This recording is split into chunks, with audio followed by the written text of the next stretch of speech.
ऐसा लगे कि विपत्ति ज्यादा है साहब। भगवान का स्मरण राम नाम गुण वर्णन लागा, और फल क्या मिला तत्काल? सुनते हैं सीता कर दुख भाग। सुना और भागा। ऐसे जीवन में चिंता जब हो जाए तो चिंतन करिए, क्योंकि घबराइए मत। ईश्वर जो दे उसकी हर चीज को स्वीकार करिए।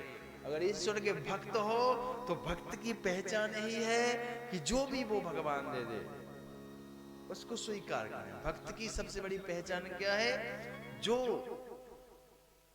ईश्वर दे दे, सुख दे दे, दुख दे दे, चाहे विपत्ति दे दे, आपत्ति दे दे, कम दे दे, ज्यादा दे दे, जो भी दे। एक बहुत अच्छे साहब शायर का छोटा सा शेर है, महबूब की हर चीज महबूब होती है। वो अगर परमात्मा अपना है तो उसकी हर चीज अपनी है। वो जैसा भी है, अच्छा है बुरा है, कुछ भी है, मेरा है। सुख दे दुख दे जीवन में जो भी, तेरे फूलों से भी प्यार, तेरे कांटों से भी प्यार, जो देना है दे भरतारा। ये सुख भी तो तुम्हारे हैं, दुख भी तो तुम्हारे हैं। अरे तुम जो भी जीवन में दो, सुख दो, दुख दो, आपत्ति दो, विपत्ति दो, एक सच्चे भक्त की पहचान है।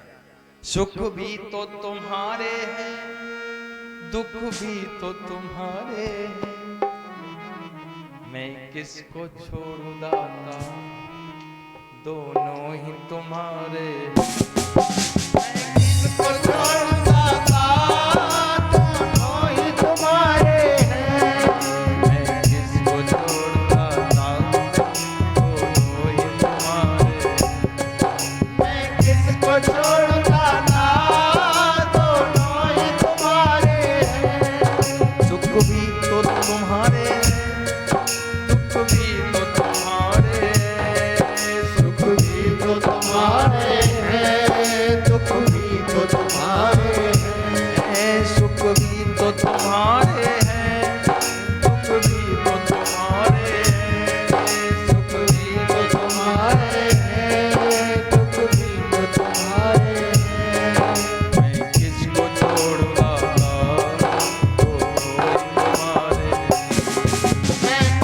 छोड़ूंगा था, दोनों ही तुम्हारे हैं। मैं किसको छोड़ूंगा था, दोनों ही तुम्हारे हैं। मैं किसको छोड़ूंगा था, दोनों ही तुम्हारे हैं।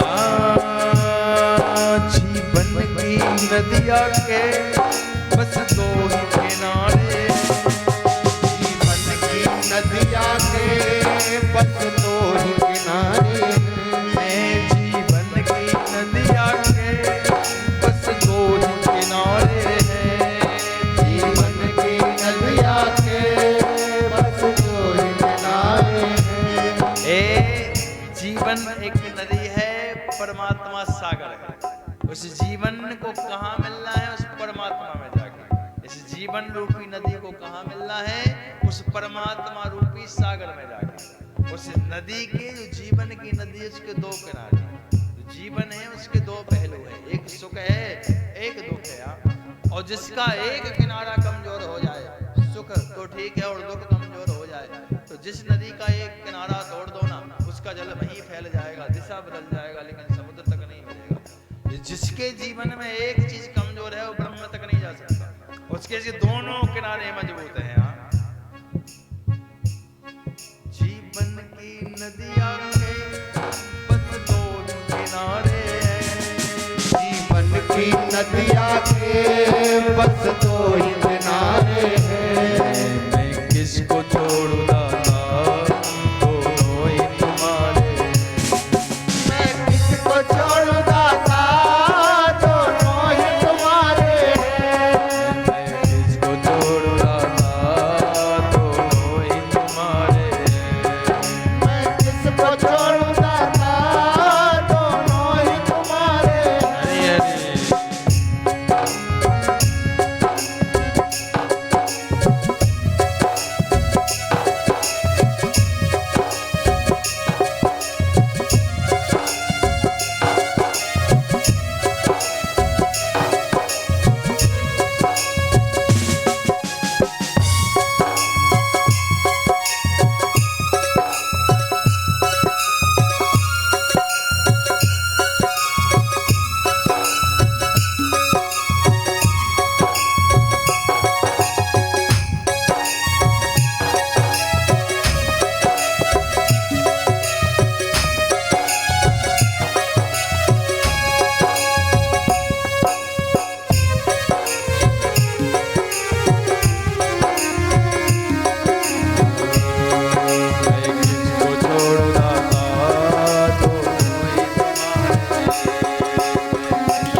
सुख भी तो तुम्हारे हैं, दुख भी तो तुम्हारे हैं।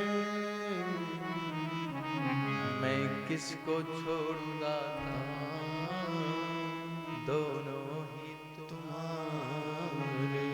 एक ही सच्चे भक्त की पहचान। अगर भगवान को मानते हो कि मेरा प्रभु है, मेरा इष्ट है, तो हर चीज स्वीकार करिए। विपत्ति आ जाए तो बढ़िया मानिए कि ठीक रहा आ गया, अच्छा है प्रभु आने दो, बस तू इतनी शक्ति देते रहे ना कि हम इस संकट से भी बाहर निकल जाए। समय तो सब निकाल देता है।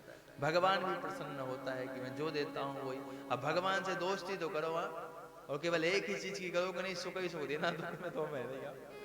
किसी के साथ मित्रता करो, उससे कहो कि देखो भाई मेरी सुनना पड़ेगी, तेरी तो मैं सुनूंगा नहीं, तो बताओ क्या मित्रता रहेगी? हा? तुम तो नहीं तोड़ोगे लेकिन सामने वाला तोड़ देगा, कहेगा भैया ऐसी मित्रता थोड़ी कर सकते हैं। किसी से कोई चीज अगर लेने की बात आए, कभी कुछ देने की बात आती है, कभी कभी भगवान से लेने वाला मिला तो भगवान कहते देखो तुमसे भी दोस्ती हमारी नहीं है, क्योंकि तुम अपनी सुनाओगे, मेरी सुनोगे नहीं, मांगोगे लेकिन दोगे नहीं। इसलिए ईश्वर सच्चा वो है जो प्रभु की हर चीज से संतुष्ट रहे। प्रभु जो तुम हमें दे दो, वैसे जीवन छोटा सा है, जो तुम हमें दे दो स्वीकार।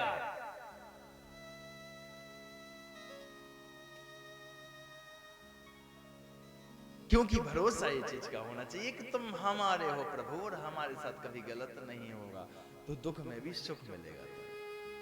कहता दुख में सुख में जी, दुख में भी हम सुख ही जीने लगे, ऐसी कला समझी।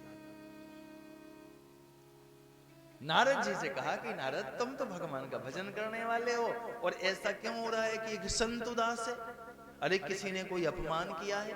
क्योंकि संतों को अपमान का डर होता है, कोई दुनिया दे ना दे।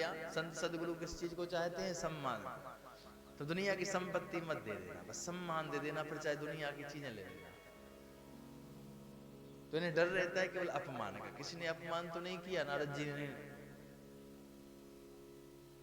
सिर हिलाया, अपमान वाली बात नहीं। तो बात क्या है? तुम एक भगवान के भक्त, नारद संत नहीं संता, परम श्रेष्ठ, फिर भी दुखी क्यों हो रहे हो आज? अगर तुम जैसे संत दुखी होने लग जाएंगे तो संसार कैसे जिएगा? बात क्या है? नारद जी ने कहा सनकादिकों से, सनातन संत कुमार से, बोले मैं तुम्हें क्या बताऊं? बोले क्यों? बोले बड़े दिनों के बाद मेरे मन में विचार आया, बहुत दिनों के बाद, कि क्यों ना इस पृथ्वी को घूमूं, काफी दिनों से गया नहीं हूं और पृथ्वी का भ्रमण करके आऊं। और जब मैं इस पृथ्वी का भ्रमण करने के लिए गया तो मैंने देखा सब बदल गया, लोग बदल गए, कलयुग आ गया, लोगों की सोच बदल गई। नारद जी बोले अहिम तुम पृथ्वी में आतो ज्ञाता सर्वोत्तमामिति। मैं सर्वोत्तम एक लोक समझ के कि पृथ्वी सबसे श्रेष्ठ लोक है, मैं इस पर चलूं। सब बदल गया, लोग बदल गए, लोगों की सोच बदल गई, पाप बढ़ गया, पुण्य का क्षय हो गया।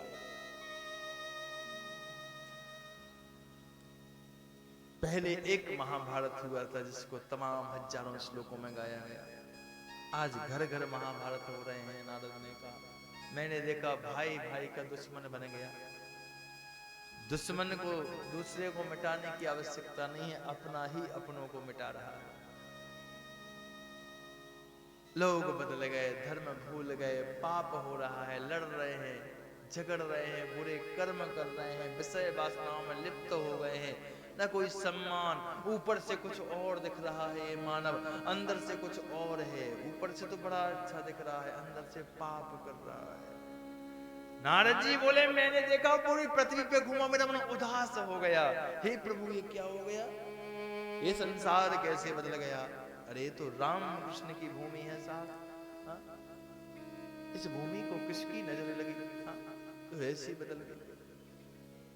और नारद जी बोले मैं तीर्थों पे गया, मेरा मन उदास हो गया। देखो अच्छे लोगों को जब बुरा बुरा दिखे तो मन उदास हो जाता है, उदास हो गया और मैं तीर्थों पर गया। पुष्करम प्रियचा प्रयागम काशी गोदावरी तथा मैं पुष्कर गया, प्रयाग गया, काशी गया, गोदावरी गया। हरि क्षेत्रम कुरुक्षेत्रम श्रीरंगु से एवमादेषु तीर्थेषु ब्रह्माण इतस्ततः। तमाम तीर्थों पर गया, ब्रह्मांड एवमादेषु तीर्थेषु, दुनिया सब तीर्थों पर गया, लेकिन तीर्थ भी बदल गए। संघातकों से कहा चिरंजीवों, तीर्थ भी बदल गए। तीर्थ पे धंधा हो गया, धर्म की दुकानें खुल गई, वेद पुराणों को बेचा जा रहा है, कथाओं का सौदा किया जा रहा है। कितने में करवाओगे? लाख में, 2 लाख में, 4 लाख में। बताओ मेरे भाई बहन, दुनिया की पूरी संपत्ति अपनी बेच के इकट्ठा संग्रह करके दे देना, क्या भागवत खरीद सकते हो? क्या कथा को खरीद सकते हो? जो साक्षात कृष्ण हो उसका व्यापार किया जा सकता है? या बेचने वाले दुनिया की पूरी संपत्ति भी ले ले, क्या इसको बेचा जा सकता है? एक खरीदने बेचने वाली वस्तु नहीं है साहब, ये तो पीने और पिलाने वाला अमृत है साहब। सुनाने से ज्यादा खुद सुनिए। युग बदल गया, धर्म का व्यापार हो गया। नारद जी बोले, मंदिरों पे साहब भीड़ तमाम लग रही है, लेकिन भक्तों की नहीं लग रही है, भिखारियों की लग रही है। किसी ने कहा कि मंदिर में बहुत भीड़ हो रही है आजकल, देखो सुबह से लाइन होती है, हर शहरों में जाओ सुबह शाम लोग कितने मंदिर जा रहे हैं। किसी संत ने बहुत अच्छा कहा, वो कहा बोले भक्तों की भीड़ नहीं हो रही है, तो बोले भिखारियों की भीड़ हो रही है। बोले क्यों? बोले जितने यहाँ ये सब भिखारी खड़े हुए हैं, यहाँ एक भी भक्त नहीं है। भक्त तो वो होता है जो प्रीतम परमात्मा के दर्शन करे, उनका आनंद ले, उनके दरबार में नाचे, बैठ के भजन करे, उनकी सुंदरता को, उनके चरणों को निहारे, वो भक्त के लक्षण होते हैं।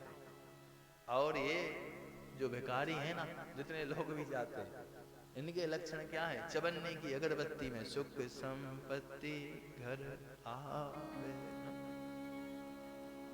कष्ट मिटे तन।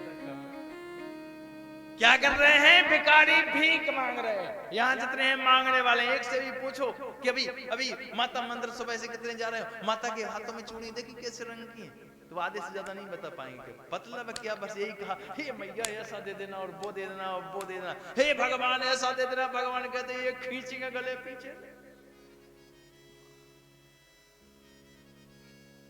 भक्त का मतलब क्या है? भक्त का मतलब है प्रभु ये दौलत, ये शोहरत, ये दुनिया की कीमत तेरे सिवा सब मानती है।